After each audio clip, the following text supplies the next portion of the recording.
উমর রে, তোমার সামনে অতি সত্তর একটা দিন তত্তর করে আগিয়ে আসছে, যেদিন তুমি ক্ষুদ্রতম নেকি করো চাই গুনাহ করো, সেটা বহির প্রকাশ ঘটে যাবে। হযরত উমর ডুকরে কাঁদতে লাগলেন, ডুকরে কেঁদে উঠলেন বাচ্চা ছেলের মতো, দিয়ে বললেন, আমি অনেক ভয় পেয়ে গেছি, আমি এখন কাঁদছি, তোমরা কেউ আছো আল্লাহর কালাম পাক দিয়ে আমার কান্নাটা বন্ধ করে দিতে পারবে? আল্লাহর কালাম পাক দিয়ে আমার কান্নাটাকে বন্ধ করতে হবে, কেউ আছো? একই কণ্ঠ আবার ভেসে আসছে, বিসমিল্লাহির রহমানির রহিম, লা তাকনাতু মির রাহমাতিল্লাহি। উমর রে, তুমি নিজেকে বঞ্চিত করো না, হতাশা হয়ে যেও না আল্লাহর রহমত থেকে। আল্লাহর রহমত কত বড়, কত ওজন, কত লম্বা, কত চওড়া। সারা বিশ্ববাসী যদি নেকি ছেড়ে দিয়ে একসঙ্গে গোনাতে নেমে যায়, আসমান জমিটা যদি গোনাতে ভরে দেয়, আর একবার যদি আল্লাহ রহমতের নজরে তাকায়, সমস্ত ইমানদার বেঈমান জান্নাতের ফায়সালা পাবে। অতএব হে উমর, তুমি আল্লাহর রহমত থেকে নিজেকে বঞ্চিত করিও না। কোরআন দিয়ে কাঁদলো, কোরআন দিয়ে তার কান্না বন্ধ হলো।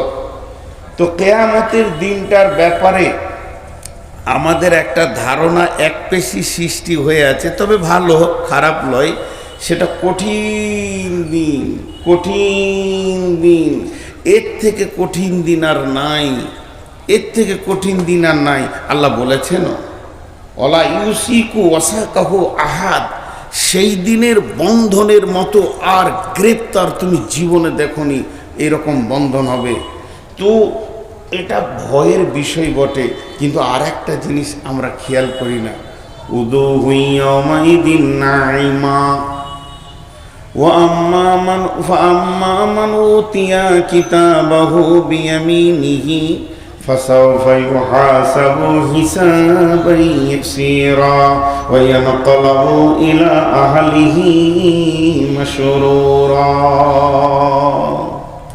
ডান হাতে যারা সার্টিফিকেট পাবে তারা হাসবে, আনন্দ করবে, আত্মীয়দের দেখা করবে আর বলবে, আমি কামিয়াব, আমি কামিয়াব, আমি কামিয়াব, আমার আল্লাহ আমাকে সাকসেস করে দিয়েছেন, আমি কঠিন জাহান্নাম থেকে বেঁচে গেছি। তেমনি যারা বাঁ হাতে পাবে তারা কাঁদবে, যাদের চেহারা কালো হবে, নিচে নেমে যাবে, তারা কাঁদবে। আমি আয়াতগুলো টুকটুক করে সেরে নিচ্ছি আর কি। তো ঠিক এইভাবে কোরআনে আল্লাহ তাবারাক ওয়া তাআলা অনেক কথা বলেছেন, একদিকে সুখ তো আর একদিকে দুঃখ।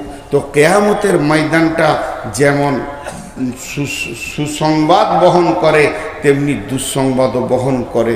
কিন্তু আমরা দুঃসংবাদের কথাটা বেশি জেনে রেখেছি, এটা জেনে রাখাটা ভালো, তাতে আমরা যেন ভালো আমলের ময়দানে দাঁড়াতে পারি। কিন্তু গোটা কিয়ামতটা শুরু থেকে শেষ পর্যন্ত, কিয়ামত একদিন শেষ হয়ে যাবে, কিন্তু জান্নাত আর জাহান্নামের জিন্দেগি শেষ হবে না। কিন্তু গোটা কিয়ামতের ভিতরে আপনার আমার দিলের তাসাল্লি দেবে, সান্ত্বনা দেবে, দিলকে ঠান্ডা করবে, এরকম কোনো জিনিস আছে কিয়ামতের ময়দানে? আছে, চারটা আছে, চারটা গুনেলেন। তার মধ্যে আজকে একটাকে বিস্তারিত বলবো আর তিনটে গুনিয়ে দিব। বিসমিল্লাহির রহমানির রহিম, ইন্না আ'তাইনাকাল কাউসার ফাসাল্লি লিরাব্বিকা ওয়ানহার ইন্না শানিয়াকা হুয়াল আবতার। কিয়ামতের ময়দানে হাউজে কাউসারটা রয়েছে সান্ত্বনাদায়ক জিনিস, নিজের পিপাসা মেটানোর জিনিস। এটা আমার রবের তৈরি, পৃথিবী মানবের নয়। কিন্তু ওই হাউজে কাউসারটা আমার রব হাদিয়া করে দিয়েছেন, তোহফা দিয়ে দিয়েছেন তিনার নবীকে। সেটা কন্ট্রোল করবেন কে? আখিরি পয়গম্বর নবী মুহাম্মদ রাসূলুল্লাহ সাল্লাল্লাহু আলাইহি ওয়াসাল্লাম। সেই হাউজে কাউসারটা গোল নয়, সেটা লম্বা নয়, চৌকান্না হবে। আপনার নজর এক প্রান্ত থেকে আর এক প্রান্ত দেখতে পাবে না, কিন্তু বিরাট লম্বা চওড়া, ওখানে আকাশের তারার মতো অসংখ্য পেয়ালা জুলজুল করে ভাসবে। চারিদিকে ফেরেশতার সিকিউরিটি দেওয়া থাকবে, আল্লাহর হুকুমের সিকিউরিটি থাকবে। অন্য কোনো দিকে পানি পান করা যাবে না। আল্লাহর নবী একই দিকে পানি পান করাবেন এবং উম্মতের হাতে পানি তুলে দেবেন। ওই পানিটার লাভ কি, ওই পানিটার ফজিলত কি, ওই পানিটা পান করলে আপনার আমার কি উপকার হবে? যতক্ষণ পর্যন্ত জান্নাতের চৌকাটা না চেঞ্জ করব, যতক্ষণ পর্যন্ত জান্নাতের ভিতরে না ঢুকবো, আর আমাকে পিপাসা লাগবে না। এই হাউজে কাউসারটা আমার রব তার নবীকে আতা করেছেন, তাকে হাদিয়া করেছেন। বিশ্ব নবী কাউন্টিং করবে, তারপরও সে ফেরেশতার সিকিউরিটি থাকবে। দুই দিকে কলাক্সিবেল গেটের মতো পর্দা থাকবে। আল্লাহর নবী যাকে উম্মত ভাববেন, উম্মতের প্রতীক চিহ্ন পাবেন, তার হাতে পেয়ালা পানি ধরিয়ে দেবেন। যাকে তিনি উম্মত মনে করবেন না বা উম্মতের কিছুই যার কাছে পাওয়া যাবে না, ওই লোকটা যখন যাবে পানি পান করতে, বিশ্ব নবী জীবনেও কাউকে রেগে কথা বলেননি। সেই দিনই বলবেন সোহকান সোহকান লিমান গায়রা মিন দীনি, সোহকান সোহকান লিমান বাদদালা মিন দীনি। তুমি আমার সামনে থেকে সরে যাও, আমার আনিত আদর্শ আইডিয়ালকে তুমি চেঞ্জ করে দিয়েছো, বদল করে দিয়েছো। তোমার সঙ্গে আমার কোনো আত্মীয়তা নাই। নবী উম্মত, উম্মত নবী যে একটা সম্পর্ক, এটা বাতিল ঘোষণা করা আছে তোমার সঙ্গে আমার। অতএব তুমি আমার কাছে পানি পাবে না।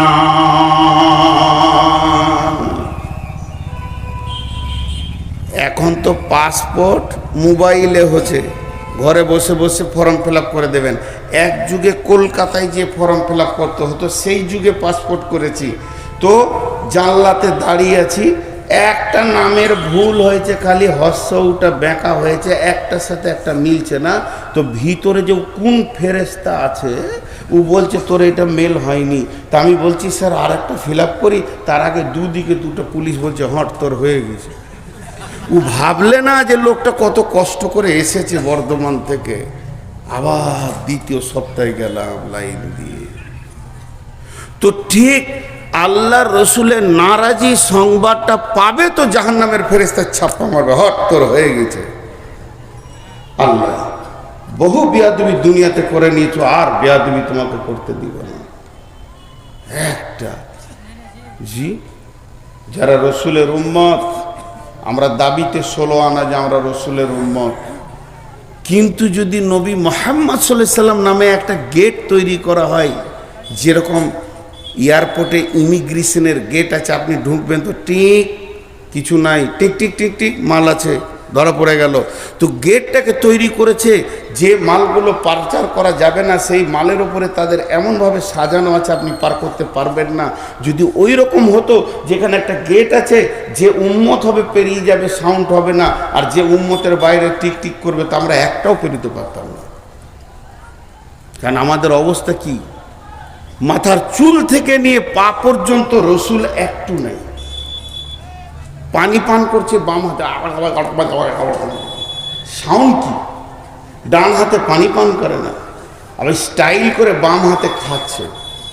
জি, খাওয়ার শেষে দোয়া, এটা আবার এর আধুনিক দোয়া। কোনো জায়গায় রসুল নাই, না পেচ্ছাবে আছে, না পায়খানাতে আছে, না শোয়াতে আছে, না খাওয়াতে আছে। কথায় কথা মনে পড়ে যায়, 68 বছর বয়স, 8টা ছেলের বাপ টাকা আছে, হজ করে এসে বাড়িতে ফিরেছে, হাজি সাহেব মানুষ, ফরজ গোসল জানে না। এবার বলেন ওর জীবনের নামাজগুলো কবুল হয়েছে কিনা মুফতি সাহেব বলবে। 8টা ছেলের বাপ, যে কাজে ফরজ গোসল করতে হয় সে কাজ ওর দ্বারা হয়েছে। হজ করে আসার পর মসজিদে জিজ্ঞাসা করা হচ্ছে গোসলের ফরজ কি, বলছে জানি না। বলুন ওর জীবনের নামাজ আর বাইতুল্লাহতে থেকে এসছে কি হালাতে, সেটা পাক হালাতে না না পাক হালাতে। আজকে আমরা রসুলের কাছে পানি পান করব, হবে না। কিন্তু পানিটা বড় সান্ত্বনাদায়ক জিনিস। আমি একটা তফসির দেখছিলাম, কতটা সহি জয়ীফ জানি না, বলছে বর্তমান যেটা জমজমের কূপ এইটাই হাজে কাউসারে আল্লাহ পরিণত করবেন। বর্তমানে যেটা জমজমের কূপ এটা হাজে কাউসারে পরিণত হবে। নাম্বার 2, যারা পৃথিবীর বুকে রোজা রেখেছে, বিশ্ব নবী 6 মাস আগে রোজার প্রস্তুতি নিতেন, সাজো সৈন্য সাজো, আনন্দ করতেন রমজান আসবে। আমাদের কাছে আর মাত্র 3 থেকে 4 মাস রয়েছে রমজান, আমরা সকলে রোজা রাখবো ইনশাআল্লাহ। আগত রমজানকে সুস্বাগতম জানাচ্ছি।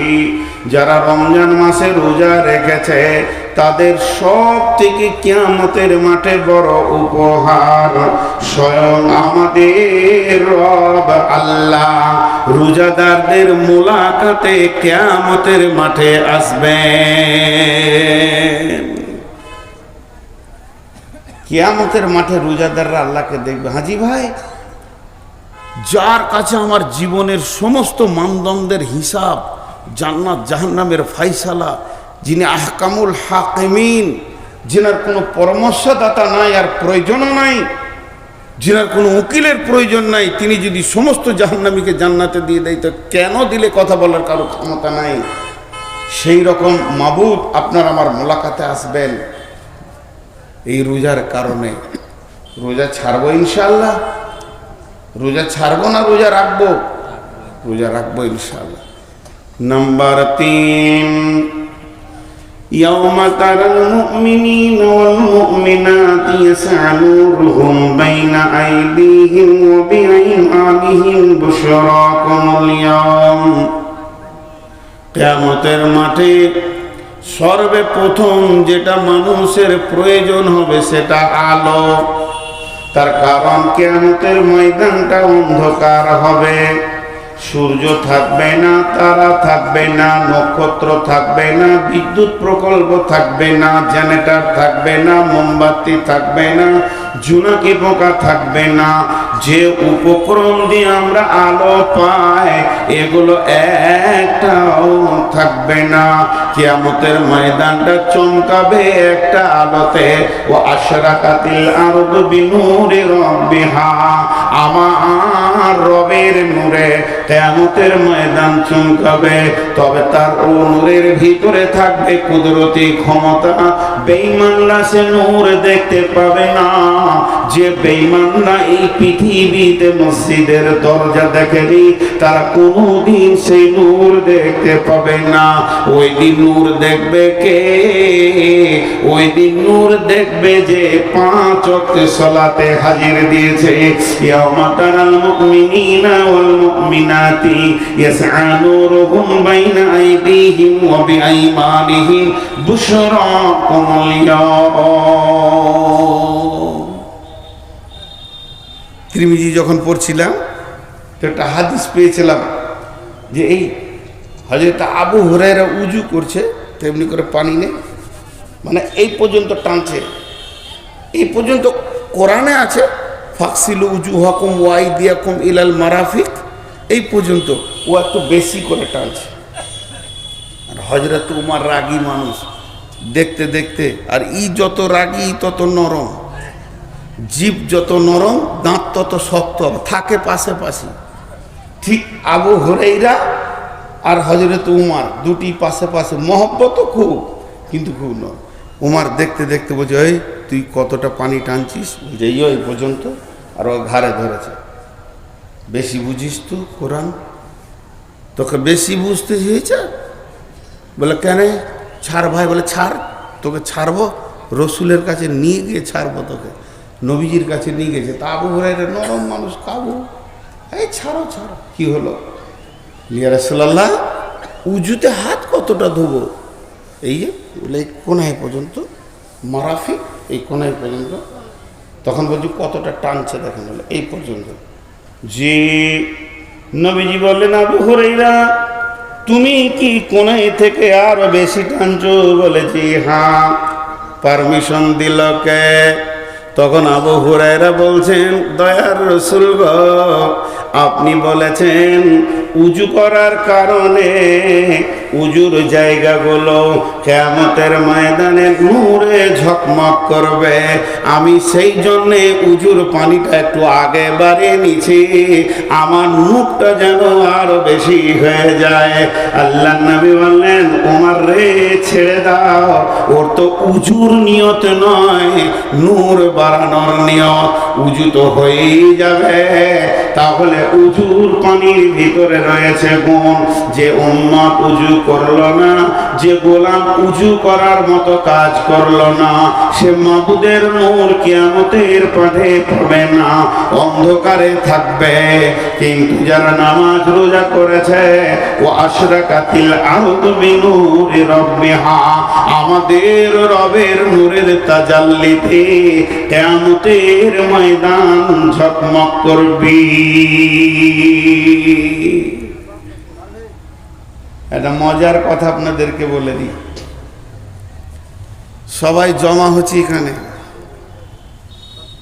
দিয়ে মাদানী ভাই বড় বড় গরু এনেছে, স্পেশাল মাল, ইনশাল্লাহ পেট ভরে খেলে ডায়রিয়া, অর্ধেক তেল অর্ধেক চর্বি।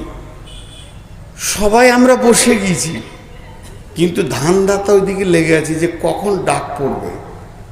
এটা আমি উদাহরণ দিচ্ছি। কিন্তু আপনি গেটে ঢোকার সঙ্গে সঙ্গে আপনাকে টিকিট দিয়ে দিয়েছে, এখনো খাবার ডাক পড়েনি। টিকিট পেয়েছেন মানে আপনার থালা লেগে গেছে।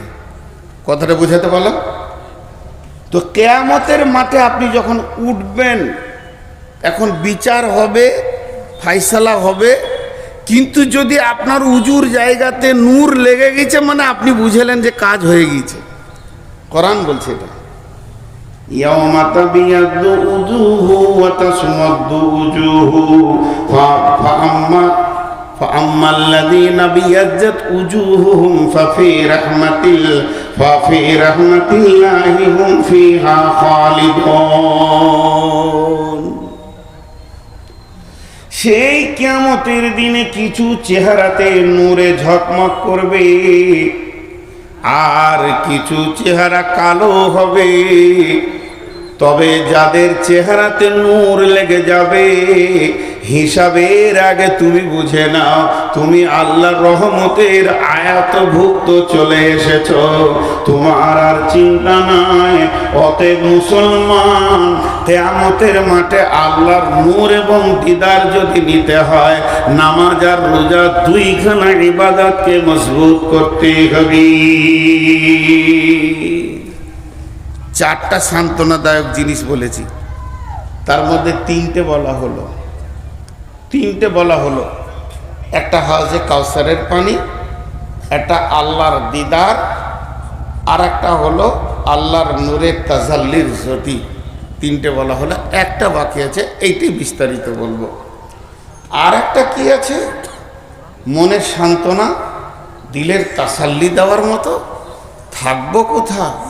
গাছ থাকবে না, পালা থাকবে না, ছাদ থাকবে না, মাথার উপরে সূর্য থাকবে, মাটি তাঁতা করে তামার মতো জ্বলবে।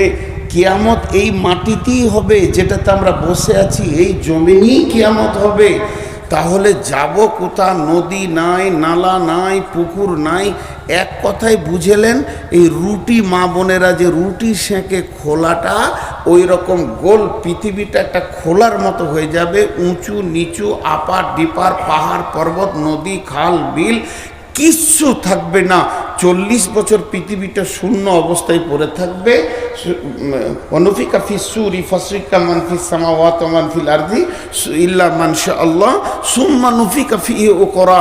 যখন দ্বিতীয় সুর ফোঁকা হবে, এই মধ্যখানে 40 বছর একদম খয়লান হয়ে যাবে। দাঁড়াবো কোথায়? ছায়া তো নাই, ঘামে ডুববে মানুষ, বিকট চিৎকার করবে, কিন্তু মত হবে না। দাঁড়াবো কোথায়? একটা ছায়া থাকবে, মাত্র একটি ছায়া। আল্লাহ নবী বলছেন, এটাই আমার বক্তব্য আজকে।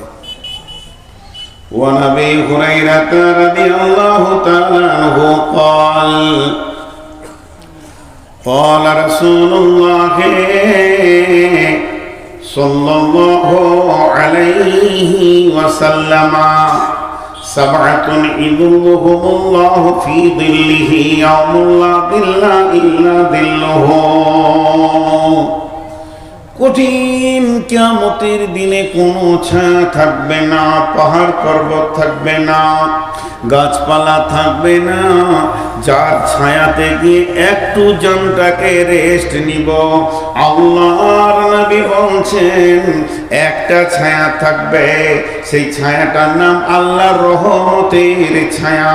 পূর্ব যুগ থেকে শুনে এসেছি আরশের ছায়া, কিন্তু হালাকে সেটা সত্য হচ্ছে আল্লাহর রহমতের ছায়া। ওই ছায়াতে কিছু মানুষ জায়গা পাবে। বিশ্বনবী বলছেন 7 জন লয়।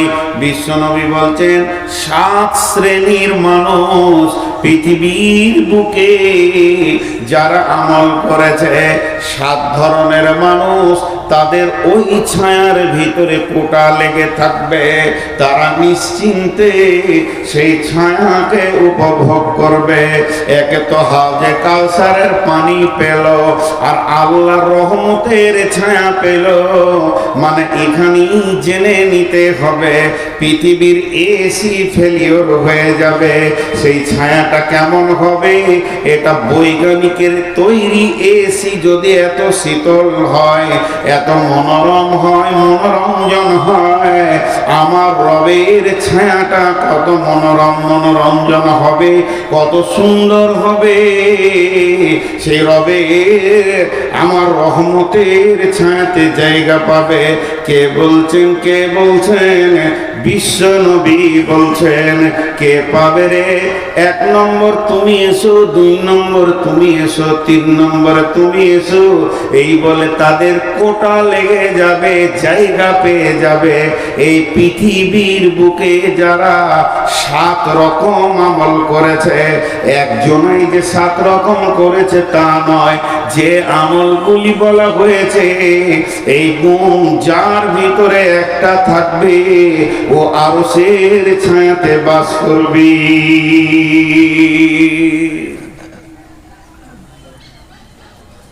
এরা উঠছে কেন? 12টা যে বাজে নাই বাপজি। এরা বলছে তুই থাকগা, তোর বাপ থাকুক, আমাদের আরশের ছায়া দরকার নাই, পেট ভরে গোশ খেয়েছে এখন ঘর যা। জি, রাগ করিয়েন না বাপ, যা। আল্লাহ সহি সালামতে বাড়ি পৌঁছিয়ে দেয়, যেন রাস্তায় কোনো অসুবিধা না হয়। জি, এটা শীতের সময় তো, যারা সুগারের রুগী হয় তাদের অনেক রকম কষ্ট হয়, বয়স্ক মানুষ, ঘন ঘন পেশাব লাগবে। তো আমি আপনাদের সামনে সেই 7 শ্রেণীর গ্রুপটা আজকে বলবো। কিয়ামতের মাঠে যে সবটাই জান জ্বলে যাবে তা নয়, অনেক সান্ত্বনাদায়ক জিনিস আছে যেগুলোকে আপনাকে আমাকে গ্রহণ করে নিতে হবে। তার ক্যাপাসিটি রসুল বলে চলে গেছেন, সেটা কোন ধরনের মানুষ ওই জায়গায় স্থান পাবে। নাম্বার 1, জি ছেড়ে দিব? আমি তো ওইটাই খুঁজছি খালি, যে কোনো বাহানায় যদি ছাড়া যায়। জি বাবজি, নাম্বার 1, ইমামুন আদিলুন। কথাটা ছোট কিন্তু কাজটা বিরাট বড়। ইমামুনা দিলুন ন্যায় বিচার করনেওয়ালা, পৃথিবীতে যে ন্যায় বিচার করেছে ওই বিচারক যে অন্যায় বিচার করেনি, নিজের আত্মীয় পার্টির লোক, নিজের পাড়ার লোক, গ্রামের লোক এইরকম ভেবে কথা বলেনি, কঠিন কিয়ামতকে সামনে রেখে কথা বলেছে, হক কথা বলেছেন, ওই ব্যক্তিটা ওই রহমতের ছায়াতে থাকবি। জি, বিশ্বনবী মক্কা বিজয় করলেন, প্রধানমন্ত্রী হলেন, ইহুদিদের এক মেয়ে চুরি করে ধরা খেয়েছে, ফায়সালা হচ্ছে তার হাত কাটতে হবে।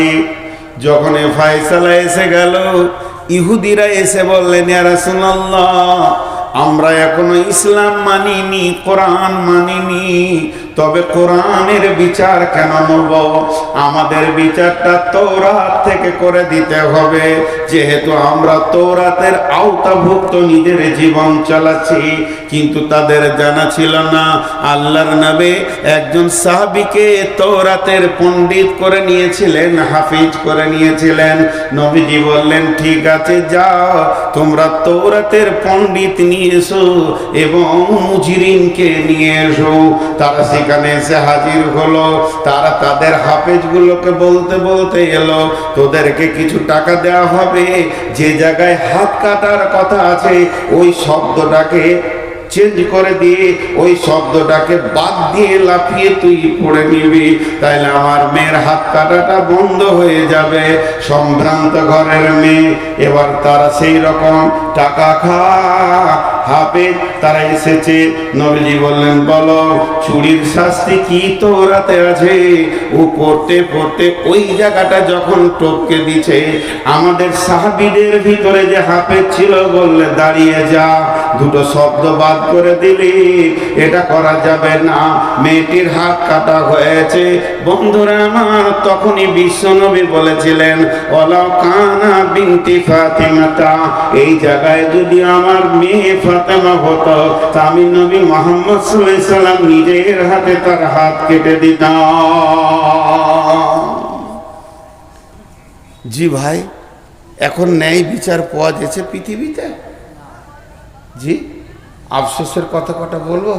রসুল বলছেন, সাদাল কাবিলাতা ফাসিকুহুম জাইমুল কাওমি আরদুলহুম ওয়া উকরিমার রাজুলু মাখাফাতাস সারিহি জাহারাতিল কাইনাতু ওয়াল মাজিফু। এমন একটা জামানা আসবে রে, গায়ের নেতা হবে চোর, লম্পট, লুচ্চা, দাগাবাজ, বেঈমানেরা। বিচার করবে কে? মাতাল, লুটেরা, সুদারু, জুয়ারি। আর গোটা দুনিয়াকে লুটে মেরে পঞ্চায়েতের মাল মেরে খেয়েছে, এরাই আবার গায়ের বিচারক হবে। চলছে কি চলছে না? এতগুলো লোক চুপ করে আছে, আমাকে ডাকছে, যান যান যান। ও বিচারাকে ঘুম লাগছে, চোখ চলছে। আর আপনি, আমি বলেছি ভাই আমি শেষ, আমি শেষ, দিনও শেষ, সময়ও শেষ, আমি আর নাই, আমি শেষ। তো জি, একটা জিনিস খেয়াল করেন যে আজকে বিচার কি চলছে। আল্লাহ রসুল আফসোস করেছেন একটা বিষয়ে, দুটি বিষয় আফসোস করলেন। তো সাহাবীরা বলছেন, রাসূলুল্লাহ আপনি আফসোস করছেন দেখতে পাবেন না তার জন্য? বলছি, জি না, আমি দেখতে পাবো না এর জন্য আফসোস করিনি, আমার উম্মত দেখতে পাবে এর জন্য আফসোস করছি। গায়ের লেজের মতো তাদের কাছে চাবুক থাকবে, বিচার হবে, আদালত চলবে, প্রতিদিন কোর্ট চলবে, থানা চলবে, মার চলবে, চাবুক চলবে, জেলে ভরা হবে, সেলে দেওয়া হবে। কিন্তু আফসোসের কথা এটাই, দোষী ব্যক্তি গায়ে হাওয়া দিয়ে ঘুরবে, আর নির্দোষী জেলে বসে বসে মার খাবি। চলছে না? কথা বলে না? আল্লাহ কি বললেন কোরআনে? ওয়ালা তাকরাবু মালাল ইয়াতীমি ইল্লা বিল্লাতী হিয়া আহসান হাত্তা ইয়াবলুগা শুদ্দাহু ওয়া আফুল কাইলা ওয়াল মিজানা লা নুকাল্লিফু নাফসান ইল্লা উসাহা ওয়া ইযা কুলতুম ফা'দিলু ওয়া ইযা কুলতুম ফা'দিলু ওয়া ইযা কুলতুম ফা'দিলু ওয়ালাউ কানা দা কুরবা। তুমি যখন বিচারে বসবে, সাক্ষী দেবে, তো ন্যায় কথা বলবে, যদিও তোমার নিকট আত্মীয় হয়।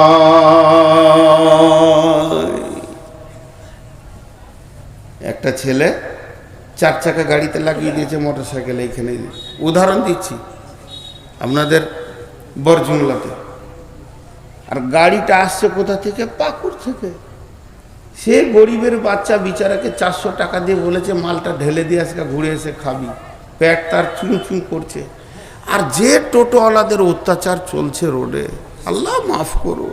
এ যে করোনা ভাইরাসের থেকেও কঠিন ভাইরাস। 4 চাকা নিয়ে চলা যে কত কঠিন। আমি ড্রাইভারকে বলি টোটো দেখে সাবধান হবি, এলপি গাড়ি দেখে সাবধান হতে হবে না, তাদের ঠিক আছে, কিন্তু এদের কোনো ঠিক নেই। একটা প্যাসেঞ্জার দেখে নিয়েছে, ভরম করে ব্রেক করে দিলে, ওই বাড়ি থেকে আসছে, ও এইখান থেকে ব্রেক মেরে এমনি করছে, যাবে নাকি? তার মানে যে চেপে আছে সেই ইন্নালিলা পড়ছে, জানাজা পাবে না। এদের যা চরিত্র আর কি। তো ন্যায় বিচারের ব্যাপারে আমি আপনাদের সামনে যেটা বলছি, যে একটা গাড়িকে টোটোতে লাগিয়ে দিয়েছে, এলপি গাড়িতে।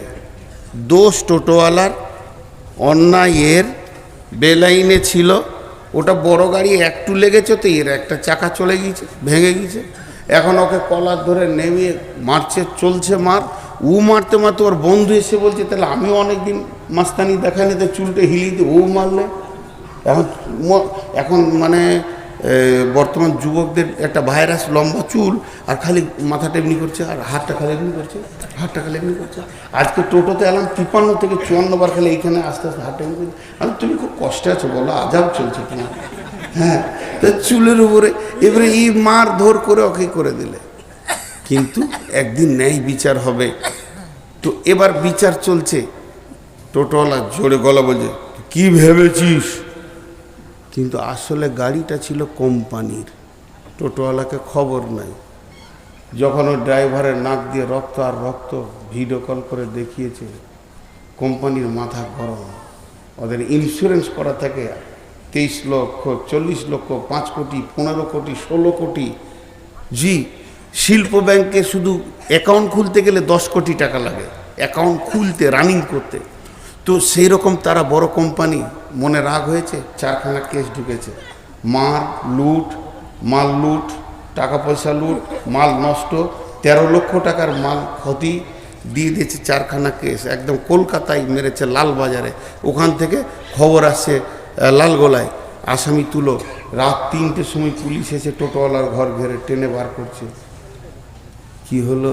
এতগুলা কেস আছে। চোর ঠান্ডা, ঠান্ডা মানে আবার গুষ্টি পর্যন্ত ঠান্ডা। অঙ্ক করে 3 লাখ টাকার ঘর বাড়ি নেই, কিন্তু মাস্তানি করেছে। বহু ঘটনা এরকম ঘটেছে, চটপট করে তার ঘরে হাত দিতে যেন না। দিয়ে যখন ওকে থানাতে বসানো হয়েছে, মন দিয়ে শুনবেন, একদিন ও তো বসিয়ে আছে, থানা বড়বাবু বলছে বস, বসলো। একদিকে এসপি, একদিকে ডিএম, একদিকে এসডিও, আর একদিকে আরও কিছু কোম্পানির লোক, বিরাট টিম নেমে গেছে। ওকে তখন বলছে, তুই লাগিয়েছিলি না গাড়িটা লাগিয়েছিল? তখন গলার ভিতর থেকে, আস্তি করে কেন বলছিস? তো সেই দিনে কেমন করছিলি? যেদিন মেরেছিলি সেই দিন তোর গলার সাউন্ডটা কেমন ছিল, আজকে কেন হালকা হয়ে গেল? আদালতের মাঝে পড়েছো, সৈন্যের মাঝে আছো, এখন তোমার সমস্ত আম শুকিয়ে চুর হয়ে গেছে। এখন তুমি আর আমল, তোমার নাম আমচুর। টেনেও সোজা করা গেছে না। বড়বাবু বলছে গলা ঝেড়ে কথা বল, পানি খাও। বলছে স্যার ভুল হয়ে গেছে, চলবে না। তো আমার আল্লাহ বলছে, আমি জিভটাকে রেখেছি 32টা সৈন্যের মধ্যখানে। 2টি সিবিআই কাস্টম তার উপরে আছে, 2টা সিআইডি রয়েছে। এই দিকে দুইটা কাস্টম অফিস তাকে ঘিরে রেখেছে। মাথাটা হলো গোটা বডির আদালত। এতগুলোর ভিতরে যেদিকে তুই কথা বলিস এটাই হলো তোর কথার জায়গা। আল্লাহ বলছেন ওয়াইদা কুলতুম, যখন তুই কথা বলবে ফাদিল, ইনসাফ করে কথা বলবে। তোর বডিতেই আমার সিআইডি কাজ করছে। ফাদিল ওয়ালাউ কানা দা কুরবা, যদিও সে নিকট আত্মীয় হয়। বাদশা নিজে হরিণ শিকার করতে গিয়েছে, এইরকম করে তীর ধরেছে, একবারে ফলা তীর। হরিণকে পাবে তো আর ওখার দুনিয়াতে বেঁচে থাকতে হবে না। আর যেই তীর ছেড়েছে হরিণটা তরফ করে লাফিয়ে উঠেছে আর লক্ষ্যভ্রষ্ট হয়ে পায়ের তলা দিয়ে সেই তীর নদীর ধারে এক বুড়ি এমনি করে কাপড় সাফ করছিল, আর ওর একমাত্র বিধবা মেয়ে বাচ্চাটা দাঁড়িয়েছিল, কানে পড়ে স্পট হয়ে গেল। কাজীর কাছে বিচার চলে গেল। বাদশা নিজে মেরেছে, দেশের বাদশা মেরেছে, আর বিচার গেছে কাজীর কাছে।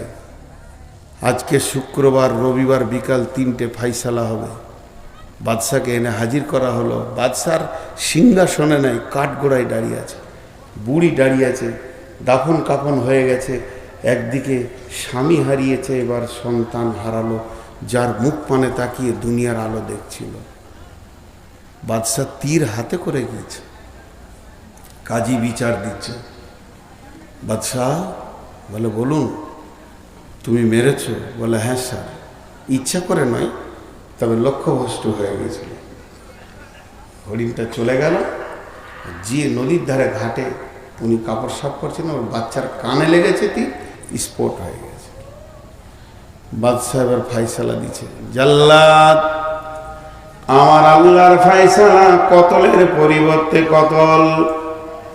তুমি হরিণ মারবে না বাঘ মারবে তোমার ব্যাপার, কিন্তু তোমাকে ডানে বামে দেখতে হতো। যদি তীর লক্ষ্যভ্রষ্ট হয় তাহলে তীর কোথা গিয়ে পৌঁছাতে পারে। তুমি নিশা মতো পাগলার মতো হরিণের নিশাই মেরে দিয়েছ। অতএব হে জাল্লাদ, তুমি ওই বাদশার গর্দনকে উড়িয়ে দাও। বাদশা তীর তাকে ধরলো, ধরে এইভাবে টান দিয়ে নিশান করে কাজীকে বলছে, কাজী রে, আজকেও আমি তীরটা এনেছিলাম, যদি আমার পানে মুখ পানে তাকিয়ে তুমি অন্যায় বিচার করতে, আর একটা মার্ডার আমি করতাম। কারণ আমি তীর হাতে করে কাঠগোড়ায় উঠেছি, এই জন্যে অন্যায় বিচার আমি দেশে মেনে নিতে পারবো না। আমার গর্দন চলে যাক, কিন্তু ন্যায় বিচার হয়ে যাক। বুড়ি তখন এই কাঠগোড়া থেকে কাঁদতে শুরু করেছে, কাজী সাহেব, এটা তো আমার মুজরিম, আমি যদি মাফ করে দিই বাদশাকে আপনি কি করবেন? বলে আপনি মাফ করলে মাফ হবে। কাজী সাহেব, আমি ওকেই মাফ করে দিলাম। একটা সন্তান হারিয়েছি, এটার মায়ের কল যেন আর খালি না হয়। বাদশা ধরেছে, বুড়িকে জড়িয়ে ধরে বলছে, মা, তোমার যে সন্তান মাটিতে শুয়ে গেছে ওটাকে আমাকেই মনে করে নিয়ে তুমি আমার কাছে বাকি জীবনটা কাটিয়ে নাও। আল্লাহ বলছে আরো সে নিচে ছায়া নিবি। আজকে একবার বিচারে বসে দেখবেন, কেন বিচার শুনতেই বিরক্ত লাগবে, বিচার শুনতেই বিরক্ত লাগবে। হ্যাঁ, একটা সাইকেলে অ্যাক্সিডেন্ট হয়েছে, মোটর সাইকেলের সাথে কাদা ছিল, কাদাতে স্লিপ করে গিয়েছে মোটর সাইকেলটা, সাইকেলের উপরে পড়ে গিয়েছে, সাইকেলটা ভেঙে গেছে। মোটর সাইকেলওয়ালাও তৃণমূল, সাইকেলওয়ালাও তৃণমূল, কিন্তু যার ঘরের সামনে কাদা সে শিপেল। বিচার হচ্ছে ও কাদা করেছিল কেন, টাকা ওকেই 10,000 লাগবে। সে বিচারা জানের ভয়ে 10,000 টাকা দিয়ে খালাস করল। আমাদের এখানে সব জজ বসে আছে, যতগুলো বসে আছে জজ। হ্যাঁ, জি, শুধু ন্যায় বিচার নিয়ে কথা বললে অনেক কথা চলে আসে। নাম্বার 2 নম্বরটাকে যাবে আরশের ছায়াতে থাকবে, সেই 2 নম্বরটা হলো ওয়াশাবুন নাসা ফি ইবাদাতিল্লাহি তাআলা ওই যুবক ওই যুবতী যে যৌবন কালটা আল্লাহকে দিয়ে দিয়েছে, আল্লাহর প্রেমে ব্যয় করেছে, যুবতীকে যেখানে যৌবন ক্ষয় করতে বলেছে ওখানেই ক্ষয় করেছে, আর যুবকরাও ওই জায়গায় যৌবনকে কাটিয়েছে। যুবকের যৌবনে দুইটি ডিউটি, আর যুবতীদের যৌবনে একটা ডিউটি। যুবতীদের যৌবন, যুবকের যৌবনে পুরুষের যৌবন কাল দুটি কাজ করবে। একটা কাজ করবে কে? সে ইনকাম করবে, যেখানেই থাকবে হাজুরে হালাল পয়সা নিয়ে এসে জমা করবে। আল্লাহ বলেছেন ফাইদা কুদিয়াতিস সালাতু ফান্তাশিরু ফিল আরদি ওয়াবতাগু মিন ফাদলিল্লাহি ওয়াযকুরুল্লাহা কাসীরান লাআল্লাকুম তুফলিহুন।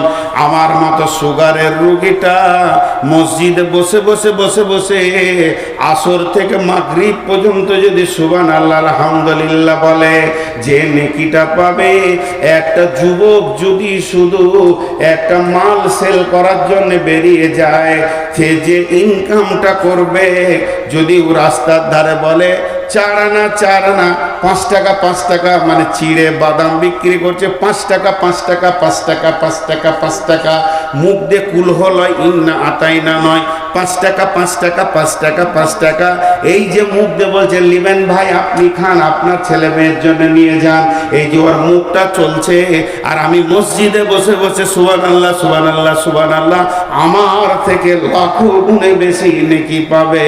তসবিহ করাটা হলো সুন্নত নফল, কিন্তু হালাল উপার্জন করা হচ্ছে ফরজ, এটা কোরআনের হুকুম। ফরজে আইন। হে যুবক, তুমি যৌবন কালে ইনকাম করবে, আর কি করবে যৌবন কালে? ওয়াল হাফিজুনা লিহুদুদিল্লাহ, আল্লাহর কোরআনের হিফাজত করবে। যেখানেই শুনতে পাবে কোরআনের বিরুদ্ধে কাজ চলছে, জান দিব না হলে জান নিয়ে নিব। ইউকাতিলুনা ফি সাবিলিল্লাহি ফায়াকতুলুনা ওয়া ইকতালুনা, হয় কতল করব নাই কতল হয়ে যাব, আল্লাহর জমিনে বেঈমানি করতে দিব না। যুবক তুমি উঠে দাঁড়াও, দুটি তোমাদের কাজ। আর যুবতীরা কি করবে? কুল্লিল মুমিনাতি ইয়াগুদুদনা মিন আবসারিহিন্না ওয়া ইয়াহফাজনা ফুরুজাহুন্না, মেয়েদের যৌনাঙ্গ, মেয়েদের সরঙ্গাকে কেন্দ্র করে আমার রব কোরআনে বেশ কয়েকটা আয়াত নাযিল করেছেন। আম্মা জান আয়েশাকে পাক করতে গিয়ে 11 খানা আয়াত নাযিল করেছেন। হযরত মারিয়ামের পবিত্র ঘোষণা করতে গিয়ে বেশ কয়েকটা আয়াত নাযিল করেছেন। এবং আমার রব সারা পৃথিবীর যত মুমিন আছে, আল্লাহ ওয়ালি আছে, এদের যৌনাঙ্গকে এক জায়গায় করে বলেছে তোমরা এটাকে হেফাজত করো। এটা যে কত দামি জিনিস, আমার পৃথিবীতে যত নবী, যত মাওলানা, যত মুফতি, যত বক্তা, যত মাদানী, যত কারি, যত হাফেজ, যত শহীদ, যত নবী, যত আম্বিয়া এসেছে, ওটার ভিতর দিয়ে পৃথিবী দেখেছে। আল্লাহ বলেছেন সুম্মা সাবিলা ইয়াসারা, তোমাদের মায়ের রাস্তা তোমাদের জন্য আসান করে দিয়েছি, এর জন্য পৃথিবীর আলো দেখেছো। হে আমার মায়ের দল, লুচ্চাদের পাল্লায় পড়ে তুমি এত দামি জিনিসটাকে নষ্ট করে দিও না। আল্লাহ তাবারাক ওয়া তাআলা বিশ্ব যুবতীর জন্য একটা বাটখারা রেখেছেন, হযরত মারিয়াম, তাকে নবুয়তি টাইটেল দিয়েছেন আলাইহাস সালাম। সেই মারিয়ামের ব্যাপারে আল্লাহ বলছেন ওয়া মারিয়াম ইবনাতা ইমরানা আল্লাতী আহসানাত ফারজাহা ফানাফাকনা ফীহি মির রূহিনা ওয়া সাদ্দাকাত বিকালিমাতি রাব্বিহা ওয়া কুতুবিহি ওয়া কানাত মিনাল কানিতিন। বিশ্ব যুবতীর দল রে, তোমরা মারিয়ামকে দেখে লক্ষ্য করে পা ফেলো, সে তার সরঙ্গা এবং গোটা বডি যুবতীটার এমনই হিফাজত করেছিল, আমি রব তার ভিতর থেকে দামি গোলামকে নিলাম এবং মা বেটাকে কিতাব দিয়ে ধন্য করলাম। আজ যদি কোনো যুবতী বুকে হাত দিয়ে সতীত্বের গ্যারান্টি দিতে পারে, শুধু যৌনাঙ্গ নয়, তার দাঁতের হাসিতে, চোখের চাওয়ানিতে কোন পুরুষ যেন, হালাল পুরুষ যার সঙ্গে বিয়ে হালাল আছে, সে যেন আনন্দ না পেয়ে যায়। যদি তা পেয়ে যায়, মা তুমি বিক্রি হয়ে গেলে, তোমার দেহে আর কোনো মূল্য থাকলো না। এর জন্য যুবতীদের একটাই ডিউটি, সে সরঙ্গার হিফাজত করবে, আর পুরুষরা দুইটি ডিউটি করবে। একদিকে ইনকাম করে সংসার চালাবে, অন্যদিকে দিনের হিফাজত করবে। আমার নবী বলছেন,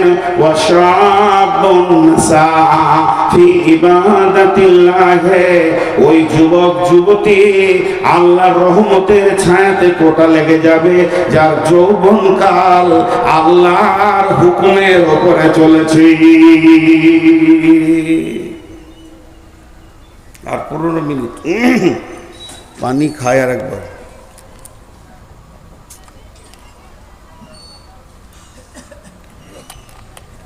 জি, নাম্বার 3, ওয়ারাজুলুন কালবুহু মুআল্লাকুম বিল মাসাজিদি। আহা, বিরল বর্ডারে ঢুকেছি আমি, বাংলাদেশ, ওই রাধিকাপুর হয়ে দিয়ে সমস্ত পাসপোর্টের কাজ হয়ে গেল, ভোগ লেগেছে, একটা হোটেলে গেলাম, তো বলছে কি খাবেন? আমরা ছোট মাছ আছে, আমরা বলি ছোট মাছ, ওরা বলে গুঁড়া মাছ। তো গুঁড়া মাছ আছে, তো আছে, দাও 1 প্লেট, দুজন আছি আমরা, 2 প্লেট দাও। তো আলুর সঙ্গে রান্না করেছে, তো টোটালটা যদি 200 গ্রাম ওজন হয়, যে তরকারিটা দিয়েছে 100 গ্রাম ওজন হবে, তো মোটামুটি 100 গ্রামে 98 গ্রাম আলু আর 2 গ্রাম মাছ। তা আমি হোটেলওয়ালাকে বলছি, মাছে আলু না আলুতে মাছ, আপনি হিসাব করেন। বলছে হুজুর আপনাকে তো পারা যাবে না। বলো না, মাছে আলু হতে পারে, 1-2টা আলু দিলেন, কিন্তু আপনি আলুতে মাছ দিয়েছেন। আমি তো আলু চাইনি ভাই, আমি মাছ চেয়েছি, আপনি দাম নেবেন। জি, 1 লিটার দুধে 9 লিটার পানি, তাহলে দুধে পানি না পানিতে দুধ? পানিতে দুধ। আর 9 লিটার দুধে যদি 1 লিটার পানি, তাহলে দুধে পানি।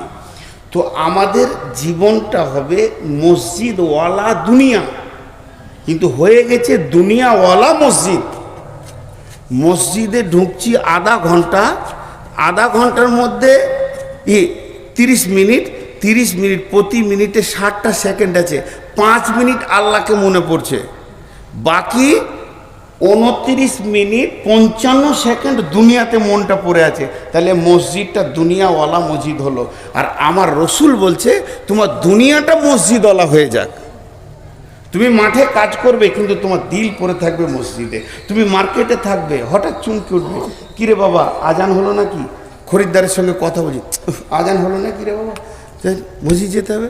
হ্যাঁ, এমন মার কাট কাজ, ধান কাটো, ধান নিয়ে চলো, ধান বহাও। সারাদিন যেন শ্বাস ফেলার সময় নাই।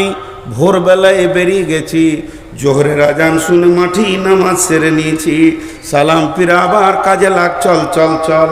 বাড়ি থেকে খাবার গেল, খেয়ে নিলাম। আসরের সময় ধানগুলো গছিয়ে সন্ধ্যার সময় বাড়ি এসে যেই মাগরিব ডুবো ডুবো হয়ে গেছে, আজান শুনলাম, আর বাড়িতে মন টিকছে না। দিল যেন মসজিদকে ছিঁড়ে, মসজিদ যেন দিলকে ছিঁড়ে নিচ্ছে। মসজিদ রে, তোকে জোহরে দেখিনি, আসরে দেখিনি, এখন মাগরিবে না দেখে আর থাকতে পারবো না।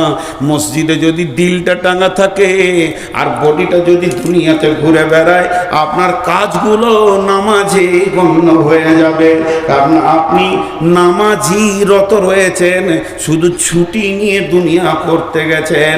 অতএব বন্ধুরে, আল্লাহর নবী বলছেন ওয়ারাদুলুন কালবুহু মুআল্লাকুন বিল মাসাজিদে, ওই লোক যার অন্তরটা মসজিদে টাঙা আছে। হাজি, আমরা ইমামকে মসজিদকে মসজিদ সাফ করার ব্যাপারে হুকুম করি না? এটা খুব নেকেট। অনেক বক্তা দেখায়, আমি দেখাচ্ছি না, এটা নোংরা। কেন আমি আল্লাহর ঘর সাফ করব? আমার হাত দিয়ে করব? বেদাতি পীর আছে আমাদের এলাকায়, তোমার নামটা আর করছি না। তো ও পীর জীবিত পীর এখনো বেঁচে আছে, দুটো আছে একই গ্রামে, একটা মরেছে একটা আছে। তো আমাকে আমার দিল চাইলো যে ওকে একদিন দেখা করি।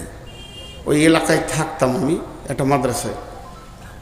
তো ভদ্রলোক এত হার্ড আরবি জানে, আবার ইঞ্জিনিয়ার, ইংল্যান্ড থেকে পাস করা ইঞ্জিনিয়ার, পীর ইংল্যান্ড থেকে পাস করা ইঞ্জিনিয়ার, আর এত হার্ড আরবি জানে যে ও আরবি বলবে তার আপনি ডিকশনারি ছাড়া তর্জমা করতে পারবেন না। ভদ্রলোক এত শিক্ষিত, কিন্তু ওই এহরামের মতো একটা কাপড় নিচে পরে আছে আর একটা গায়ে দিয়ে আছে। ওর একটা মুরিদকে বললাম, তোর পীরকে দেখাবি না একবার? বলে চলেন, নিয়ে গেল। তো আমি মসজিদের দরজায় দাঁড়িয়ে আছি, ঘন ঘন ঘড়ি দেখছি, মানে 40 মিনিট পরেই আমার বাস, 40 মিনিট পরেই বাস। বলছে আপনি দাঁড়ান, আমি পীর সাহেবকে ডেকে আনি। ভিতরে গেল, তো দেখছি ওই রকম এহরাম হালাতে আসছে, কিন্তু মাথা ঢাকা মেয়েদের মতো এইদিকে ঘুরে নিয়েছে। তো চুলটা দেখার আমার খুব শখ ছিল, শুনেছি ওর চুল নাকি 2 হাত, কিন্তু দেখতেই পেলাম না। তো দেখার খুব শখ ছিল, টেনে তো খুলতেও পারছি না। তো অনেক উচ্চ শিক্ষিত মানুষ, সে খবর আমি জানি। উনি আসলেন, আমি বলছি না যে এটা ভালো কাজের লাইন। তো এসে আমি এক হাতে মুসাফা করলাম, উনি এক হাতে মুসাফা করলেন। আসসালামু আলাইকুম। ওয়ালাইকুম আসসালাম। কি বাবা নূর মোহাম্মদ? আমার নামটা আগে থেকেই জানে বা ও বলেছেন মুড়ি। আমি অনেক দিন থেকে ভাবছি হয়তো তুমি একবার দেখা করবে, তো এতদিন পরে এলে। আমার সাথে ওর বয়স আসমান জমিন পার্থক্য, উনি মুরব্বী। তো বললাম জি হ্যাঁ, আমি দাঁড়িয়ে আছি। তো চট করে মসজিদে উঠি, একটা মসজিদের মুসল্লাকে এনে আমাকে বলছে বসো, আর ঝাঁটাটা নিয়ে মসজিদ ঝাঁট দিতে শুরু করলো। আমি বলছি হুজুর আমাকে দেন। বলছে না, তুমি মেহমান, তোমাকে দেওয়াটা আমার ঠিক হবে না, এটা তো রসুল দেননি মেহমানকে, আমাকে তোমার ইজ্জত করতে হবে। আমাকে তুমি বলছে বয়স হিসেবে। বসলাম, আমি বললাম প্রথমেই বেয়াদবি মাফ করবেন, আমার গাড়ি আর 40 মিনিট, অল্প সময় দিব, কিছু আমাকে বলেন। তো কথা শুরু করলো যে আজকের দিনে এখন তোমার সঙ্গে আমার দেখা হবে এবং অল্প সময় টাইম দেবে, আমার কিছু মনে করার নাই, এটা ফয়সালা আসমান থেকে এসেছে, আল্লাহর ফয়সালা। তা মা বাপের সঙ্গে ভালো ব্যবহার করবে, প্রতিবেশীর সঙ্গে ভালো ব্যবহার করবে, আল্লাহ রসুলের সুন্নতের পাবন্দির উপরে জীবন কাটাবে, ফরজ হুকুম ছেড়ে দিও না, আল্লাহ তোমাকে ঠিক কামিয়াবের জায়গায় পৌঁছাবে। এই কথা কটা বলে তারপর আমি চলে আসলাম। ওর সঙ্গে আর আমার দেখা নাই। তো ওর কাছ থেকে এই ইলমগুলো পেয়েছিলাম ওর মুরিদের কাছ থেকে, শরীয়ত, তরিকত, হাকিকাত, মারিফাত, তান্ত্রিক, তামাসিক, যান্ত্রিক, রাজসিক, এই রুটের লাইনে যে কথাগুলো ওখান থেকে উদ্ধার করেছিলাম অনেক। তো খুব নোংরা জায়গা আছে ওখানটা, খুব নোংরা আছে, আপনারা শুনে ভালো মনে করলেন, খুব নোংরা আছে। কিন্তু আমি এই কথা বলতে বলতে এতদূর এলাম কেন, যে একটা আন্তর্জাতিক পাস করা ইঞ্জিনিয়ার, ও পীর হোক আর না হোক, এটা তো পাস করে এসছে ইঞ্জিনিয়ার, মসজিদে উঠি প্রথমে ঝাঁটাটা হাতে করে ঝাঁট দিতে লাগলো, কারণ ওর হৃদয়ে মসজিদের মহব্বত আছে। আর আমরা মসজিদে ঢুকে খক থু, এবার জানলাতে লম্বা হয়ে ঝুলছে, সে ঝুলছে তো ঝুলছে, ওটা ওর সাফ করারই কোনো নিয়তি নেই, অথচ এটা আল্লাহর ঘর। আর মা বোনেরা গোটা ঘরে যেটা ঝাড়ু দিয়ে জমা হবে মাল, ওটা নিয়ে যে মসজিদের পাশে ঢেলে দিল, মসজিদকে নোংরা করে রেখেছে। মসজিদ এত সুন্দর হয়ে থাকবে, আপনার একটা বাড়ি, আমার একটা বাড়ি, আপনার একটা বাড়ি, ইনার একটা বাড়ি, ওনার একটা বাড়ি, গোটা গ্রামে 300 জনের 300টা বাড়ি, আর 300 জনের একটা বাড়ি। তাহলে বলেন ওখানে ময়লা থাকে কি? 300 জন যদি নিয়ত করে আল্লাহর ঘরে ঝুল হতে দিব না, আল্লাহর ঘরের ভিতর কেন বাইরে তো দাগ লাগতে দিব না, একটু ময়লা লাগতে দিব না, আমি সুন্দর করে ঝেড়ে দিব। আল্লাহর নবী বলছেন ওয়ারাদুলুন কালবুহু মুআল্লাকুন বিল মাসাজিদি ফিল মাসাজিদি, ওই লোক আরশের ছায়াতে থাকবে, রহমতের ছায়াতে থাকবে, যার হৃদয়ে মসজিদের মহব্বত আছে। শুনো শুনো ইয়া ইলাহি, শুনো আমার মোনাজাত। জি, তুমি মসজিদেরই ঝাড়ু বারদার করো আমারে হাত। আজকে সকলে একটা নিয়ত করি, যখনই সময় পাবো মসজিদ পরিষ্কার করবো ইনশাআল্লাহ। আর আজ থেকে 5 ওয়াক্তের নামাজ ছাড়বো না ইনশাআল্লাহ। আর সামনে রোজাতে রোজা রাখবো ইনশাআল্লাহ। বাস হয়ে গেল। একটু তো মসজিদ এটাই চাইছে, মসজিদের দিলটা পড়ে আছে মানে আমাকে মসজিদে সালাত আদায় করতে হবে, মসজিদের জন্য আমার প্রাণ চলে যাবে। জি, 3 নম্বর হলো, 4 নম্বর রাজুলানি তাহাব্বা ফিল্লাহি ইজতামা আলাইহি ওয়া তাফাররাকা আলাইহি। আমার নবী বলছেন, তোমার আরশে কোটা লেগে গেছে, রহমতের ছায়াতে তোমার রিজার্ভেশন লেগে গেছে। হাহুতাশ করো না, পস্তাতে হবে না। যদি আল্লাহর জন্যে ভালোবাসা করো আর আল্লাহর জন্যে যদি ছাড়াছাড়ি করো, তবে তুমি রহমতের ছায়াতে জায়গা পাবে।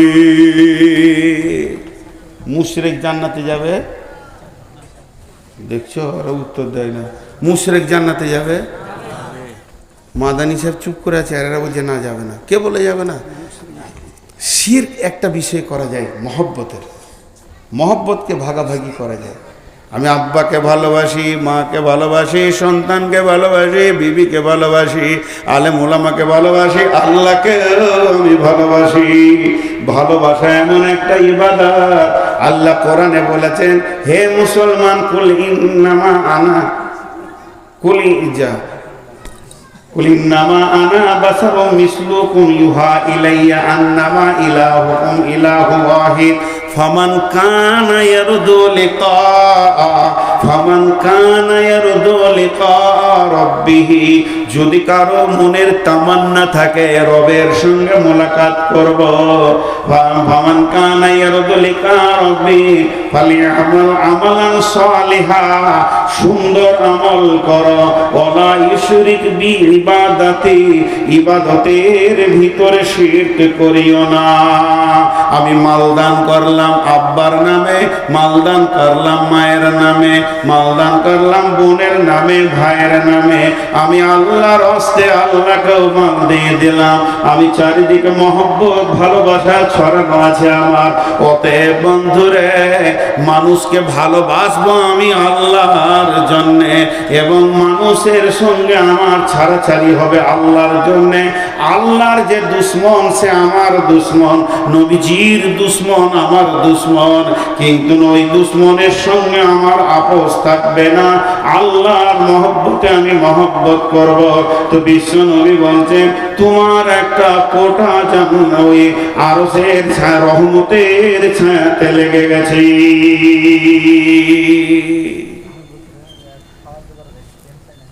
বর্তমানে যত ভালোবাসা হয় স্বার্থ লুকানো থাকে। কথাটা বুঝাতে পারলাম?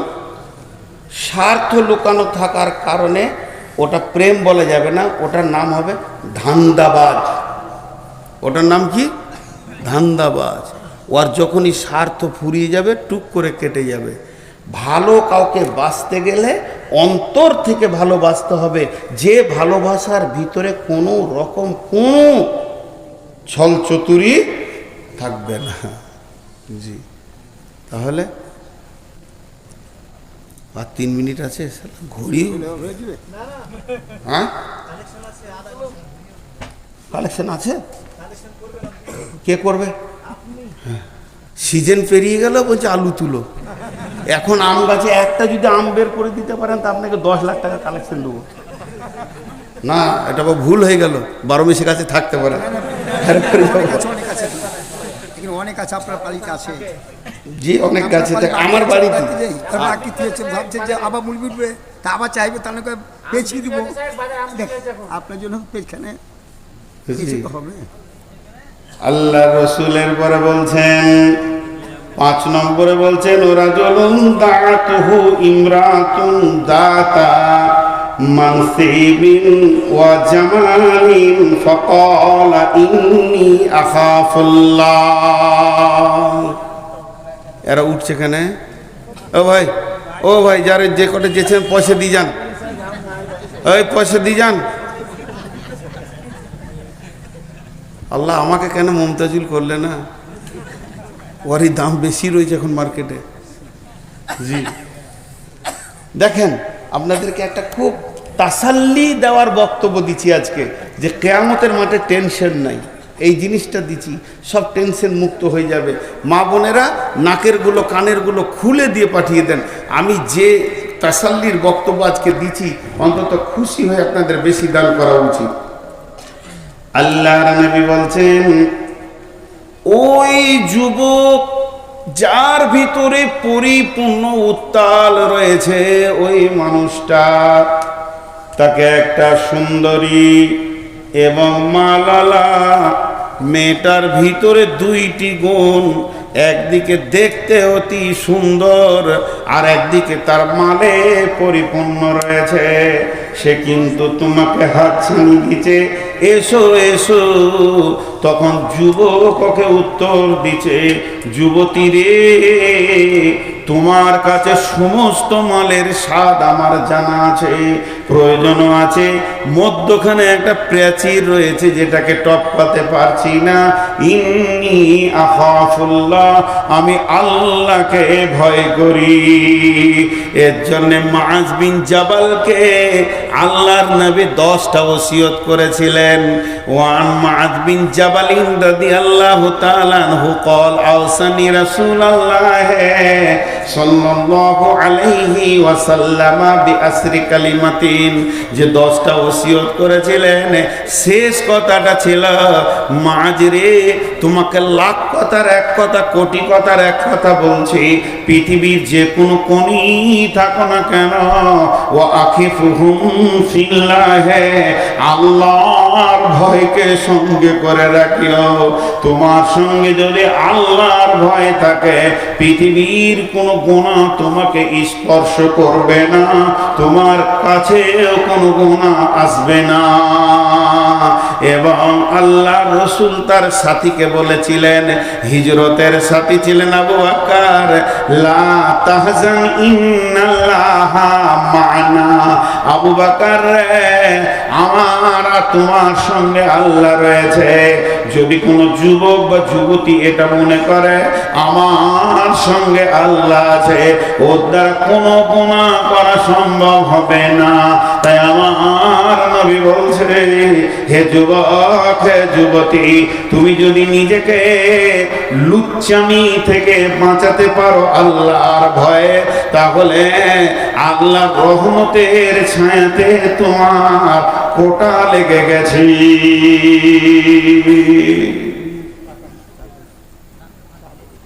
জি কটা হলো ভুলে গেছি, 5টা হলো। 6 নম্বরে, ওয়ারাজুলুন তাসাদ্দাকা বিসাদকাতিন ফাআখফাহা হাত্তা লা তা'লামু শিমালুহু মা তুনফিকু ইয়ামিনুহু। আল্লাহ তাবারাক ওয়া তাআলা রাসূল বলছেন, ওই হাত দান করনেওয়ালা, সে ডান হাতে দান করেছে, বাঁ হাতকে তার খবর নাই। ছন্দ করে আদায় করে দান করা যাবে বলেছে আলেম ওলামারা, আমি তো আলেম নই, জাহেল। তো আলেমরা বলছে আদায় করা যাবে, কিন্তু ছন্দটা যেন শরীয়তের বাইরে না হয়। তো ছন্দ করে আদায় করছে, কিন্তু এমন ছন্দ, জরিনা বিবি দিয়ে পাঠিয়েছে 200 টাকা, যদি ওর নামটা বলা না হয়েছে তার একবার বলছে বলগা, আমার নামটা বলে নাই। হ্যাঁ, কিন্তু গোপন দান দেখেন প্রকাশ্যে দান করা যায়, ওটা ক্যান্সেল করা যাবে না। রাসূলুল্লাহ সাল্লাম প্রকাশ্যে নিয়েছেন, কেছো দাও, জমা করো, সব প্রকাশ্যে দিয়েছেন। আবার গোপনও দান করা যায়, কিন্তু গোপন দানে তো দান হবে, আবার আর একটা এক্সট্রা ফেসিলিটি বেনিফিট হবে, যে আল্লাহ রহমতের ছায়াতে জায়গা লাগবে। জি একটা লম্বা হাদিস, আর হাদিস পড়ছি না, লা তাসাদ্দাকনা বিসাদকাতিন ফাখারাজা বিহি বিসাদকাতিহি ফাওয়াজাহা ফি হাদিস সারিকি। এর আগেও আমি বর্ণনা করেছি নবী মুসার জামানায় ঘটনা। বনি ইসরাইলদের একটি লোক নিয়ত করলো আজকে গোপনে দান করব, আমি নবী মুসাকেও বলবো না। এই হাদিসটা ইমাম বুখারী আলাইহি রাহমা বর্ণনা করছেন। বিশ্ব নবী বলেছেন নবী মুসার জামানায় ঘটনা। লোকটা কত এখলাসের সঙ্গে দান করছেন, এমনকি নবীজিকেও সে জানাচ্ছেন না, সেই জামানার নবীও জানছে না। সে গোপনে এক জায়গায় এতটি মালকে, এতটি স্বর্ণ মুদ্রা হোক, রৌপ্য মুদ্রা হোক, দিরহামকে বেঁধেছে, রাতের আঁধারে ঘুরছে। আজকে রাতে দান করব, এমন লোককে দিব যেন কেউ না জানতে পারে আমি দান করেছি। মোড়ে একজনকে দিয়ে দিল ওর কোলে। এবার দানটা দিয়ে নিজেকে কাপড় ঢাকা নিয়ে লুকিয়ে আঁধারে পালিয়ে গেল। ওই মালটা নিয়ে এবার গায়ে প্রচার। সকালবেলায় যেখানে 5টা লোক ফাসবাহু ইয়াতাহাদ্দাসুনা তুসদ্দিকাল লাইলাতা আলা সারিকে, যেখানেই 5টা লোক সেখানেই আলোচনা হচ্ছে, ওরে কপাল শোন, আজকে রাতে কে গোপনে দান করেছে, করবি কর, এলাকার সেরা চোরকে করেছে। চোরের হাতে মাল পড়ে গেছে। এবার দান কারণওয়ালা তো জানছে যে আমি করেছি, তাহলে চোরের হাতে পড়ে গেল। ওর মন আফসোস, বলছে আজকে আরেকবার করব। আবার ওই রকম টাকা নিয়ে বের হয়েছে, আজকে বেটা ছেলেকে দিব না, তারা মেয়ে মানুষকে দিয়ে দেবো। আন্ধারে দিয়ে দিয়েছে। ফাসবাহু ইয়াতাহাদ্দাসুনা তুসদ্দিকাল লাইলাতা আলা জানিয়া। সকালবেলা বলছে ওরে সুবহানাল্লাহ, গতকালকে দিয়েছিল চোরকে, আজকে দিয়েছে বেশ্যাকে। দান করনালা বলছে কপাল কি হচ্ছে রে, চান্স লাগছে না কেন, এ তো ভেজাল খালি সাইড হয়ে যাচ্ছে। আবার বলছে আচ্ছা দান 3 দান, আজকে একবার দেখি। আবার বের হলো, দেখছে কোনো যুবককে দিব না, যুবতীকে দিব না, থুত্থড়ে বুড়াকে দিয়েছে। সে রাস্তার 3 মোড়ে বসে আছে, খুব খুব করে কাশছে। বলছে এর মতো গরিব আর নয়, তাহলে কি দিয়ে দি। ওর কোলে দিয়েছে। ফাসবাহু ইয়াতাহাদ্দাসুনা তুসদ্দিকাল লাইলাতা আলাল গানি। সকালবেলায় কারায় পাড়ায় মোড়ে মোড়ে আলোচনা চলছে, দানের বহর বেড়েছে। প্রথম দিন দিয়েছে চোরকে, দ্বিতীয় দিন দিয়েছে বেশ্যাকে, তৃতীয় দিন দান করেছে এলাকার বড় লোক, একমাত্র হাড় কিপটে বকিলকে। এবার ও কাঁদতে শুরু করেছে, আল্লাহ কি করলাম যে আমার দানকে কবুল করছো না। পরে বর্ণনা দিচ্ছেন হাদিসটাতে যে আল্লাহ বলছে তোর 3 দিনের দানকে কবুল করে আমি 3 জনকে হেদায়েত দিয়েছি।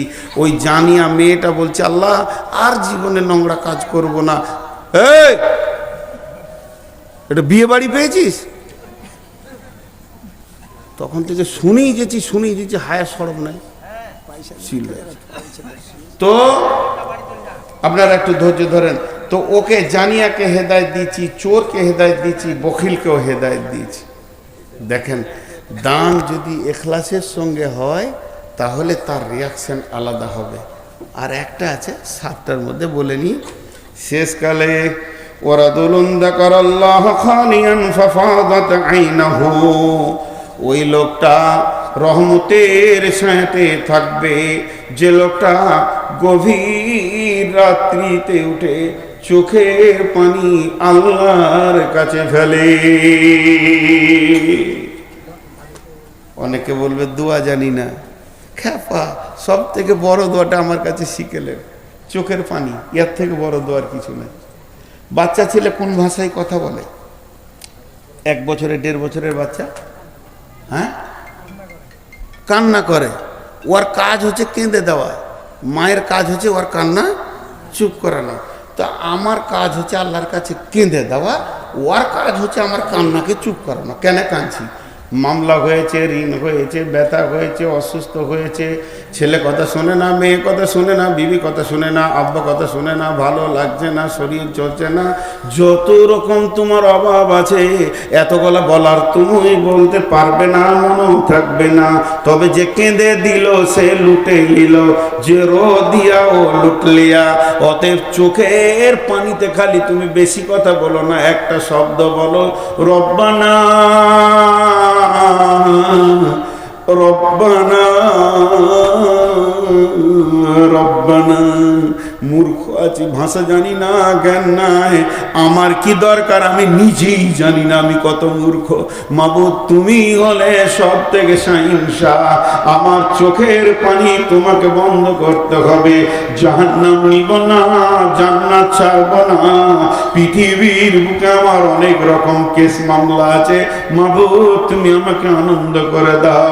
তাই আল্লাহর নবী বলছেন ওয়ারাদুল্লাহ খালিয়ান, একদম শুদ্ধ অন্তরকরণে আল্লাহকে ডাকবে। ফাফাজাত আইনাহু, তার দুটি চোখের পানি গরম গরম বইতে থাকবে।